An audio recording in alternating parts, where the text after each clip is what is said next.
नदियों की सफाई की बात है। गाद जो लगभग 40 सालों से अभी तक इतनी बड़ी सरकार होने के बावजूद भी हम गाद पर कोई काम नहीं कर पाए। नरेंद्र मोदी जी के सामने नीतीश जी, हम लोग भी मीटिंग में थे, इस प्रश्न को उठाए थे। कोरोना के समय वो का ध्यान रखिएगा। कोरोना का सबसे पहला डिजास्टर, आप याद करिए, हमारे मंत्री जी हैं, गंगा की नदियों के किनारे कितने लाश पड़े थे, कितने उनकी स्थिति को याद करिए। आप स्टेट प्रॉब्लम को याद कीजिए कि कैसा डिजास्टर था। केंद्र ने स्टेट के हाथ को बांध दिया था। महाराष्ट्र के मुख्यमंत्री और बंगाल के मुख्यमंत्री ने आपत्ति दर्ज की थी कि आप हमारे पावर को कटल करते हैं। तो डिजास्टर में आम लोगों को आप क्यों एक्नॉलेजमेंट नहीं करते हैं? सामाजिक लोगों को, सांस्कृतिक शैक्षणिक लोगों को, वहाँ के वैज्ञानिक को, जो ऐसे लोग हैं उसको आप, जैसे उत्तराखंड में मंत्री जी, यदि आम लोग वहाँ इन्वॉल्व होते तो 10,000 से कम जाने जाती। तो मैं चाहता हूँ कि डिजास्टर प्रबंधक को जो कमेटी आप बनाए पंचायत वाइज, जहाँ पर बाढ़ आग से प्रभावित है, उसमें एक कमेटी बनाए जिसमें सामाजिक लोगों का महत्व हो। कोरोना में के प्रभावित 40,000 लोगों को अभी तक केंद्र के द्वारा पैसे मुआवजे नहीं मिले।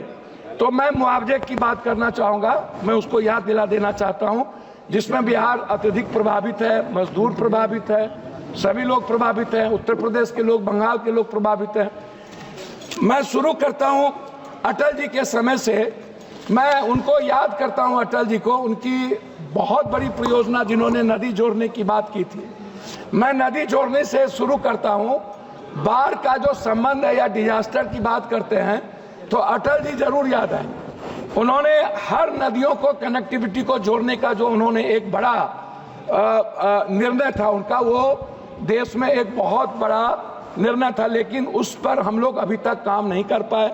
हम किसी नदियों को, चाहे हमारे इलाके में गंडक है, सप्तकोशी जो नेपाल से आता है, बूढ़ी गंडक है, महानंदा है, कमला है, केहर है, कनहर है, सौरा नदी है, गंगा है, जब हम इस नदियों की बात करते हैं तो वो नहीं हो पाता है। दूसरी चीज, अभी आपको याद होगा फरक्का कब बनी थी? 1974 के बाद, बाढ़ के बाद फरक्का, और फरक्का से लेकर के भागलपुर तक, नौगछिया, मनिहारी इलाके में नदियों का जो गाद है आज तक नहीं निकाला गया।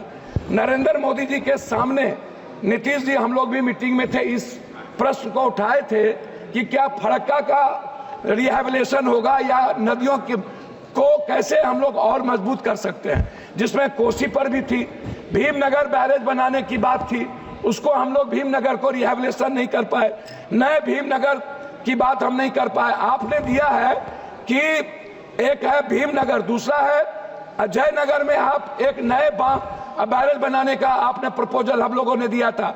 उस प्रपोजल का क्या हुआ? यदि हम उस बांध और चौड़ाकरण करते हैं, भीमनगर बैरेज बहुत लंबे समय से हो गया और सबसे ज्यादा प्रेशर पड़ता है, क्या कहते हैं आपको, नेपाल का। नेपाल से वार्ता नहीं होना भी एक बड़ा चिंता का विषय है। हम हाई डैम की बात करेंगे, जिसमें आपने 26 तक चिट्ठी लिखी है हमको कि आप 26 तक आप उसका पूरा का पूरा सारी चीज तैयार कर लेंगे, तो हम एक हाई डैम की बात, बिहार के लिए, बिहार की आपदा के लिए जो सबसे बड़ा चीज है, हाई डैम भी है, एक बड़ा भीमनगर बैरेज का नवीनीकरण है, दूसरे जगह भी है। नदियों की सफाई की बात है। गाद जो लगभग 40 सालों से अभी तक इतनी बड़ी सरकार होने के बावजूद भी हम गाद पर कोई काम नहीं कर पाए, हम नदियों को की सफाई नहीं कर पाए। नतीजा है सर, हम बातों, 5 मिनट हो गया सर, मैं 2-3 बात महत्वपूर्ण करना चाहूंगा सर, उसको आपके तो सर, मेरी राज्य मंत्री आप सर, मेरी बात तो करके बात कर सकते। सर, मैं महानंदा एक्सप्रेसवे की बात करूंगा, मैं आलमनगर से नौगछिया नवीनीकरण पक्कीकरण की बात करूंगा, मैं कोसी महानंदा एक्सप्रेसवे पर आपका ध्यान दिलाना चाहूंगा, मैं आपका ध्यान जानवर क्षतिपूर्ति पर दिलाना चाहूंगा, घर क्षतिपूर्ति और फसल क्षतिपूर्ति पर। जब बाढ़ आता है, अभी बाढ़ आया, लगभग 7 लाख क्यूब पानी के बाढ़ आया, जिसमें पूर्णिया का आप कोई भी इलाका, किशनगंज का, अररिया का, आप सहरसा का इलाका देख लीजिए, आप उस कोसी सीमांचल का जो भी इलाका आप देखेंगे, 7 बांधे टूटी। आप गाइड बांध क्यों नहीं बनाते हैं? गाइड बांध यदि बनाएंगे तो बेहतर होगा। सर मैं खत्म, हमको तो समय सर दिया जाए ना, दिया ना हमने 2 मिनट समय दिया जाए। 2 मिनट हो गया, 2 मिनट, 1 मिनट और 2 मिनट सर। 1 मिनट गाइड बांध का मैं आपसे आग्रह करूंगा। दूसरा, सभी नदियों के जो बांध है, चाहे वो गंगा हो, महानंदा हो, हम चाहते हैं उस बांध का नवीनीकरण, उस बांध का पक्कीकरण। दूसरा चीज, कोसी से जो केनाल निकलता है, नहर निकलता है, शहर निकलता है, आप उस दोनों केनाल के दोनों तरफ उसको पक्कीकरण करिए और नहर को पक्कीकरण करिए। बहुत बहुत धन्यवाद सर 1 मिनट सर।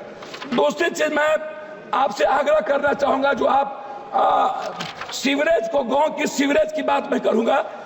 दूसरा अंतिम बात करना चाहता हूं सर, बिहार में सभी नदियों पर, नदियों का लगभग क्या हुआ है कि पुल की बीच नीचे की नदी, हमारे यहाँ सौरा, उसके बगल में बड़ा अपार्टमेंट बना दिया गया, बिना किसी नदी के कानून को तोड़ दिया गया।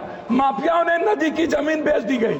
पूर्णिया की स्थिति यह है, हम चाहेंगे उनकी इंक्वायरी हो। जब पूरे बिहार में जहां पर नदियों की जमीन माफियाओं ने बेच करके बड़ा बड़ा अपार्टमेंट, बड़ा बड़ा मेडिकल हब बना रहे हैं, उस नदियों को आप खाली करें। नदियों के बगल में अपार्टमेंट को आप रोकें, अन्यथा सर लास्ट है सर। श्री अनिल बलूनी, दूसरी अंतिम चीज है, कई बातें आगे सर लास्ट है, आग पर है, आग पर सर लास्ट है सर। एनडीआरएफ की हर जिले में आप, और सीडीआरएफ को, दोनों को, एनडीआरएफ को भी हर जिलों में आप व्यवस्थित करें। आग पर हम लोग कभी बात नहीं करते हैं। श्री अनिल बलूनी, आग के बाद बोलिए, आप क्या वजह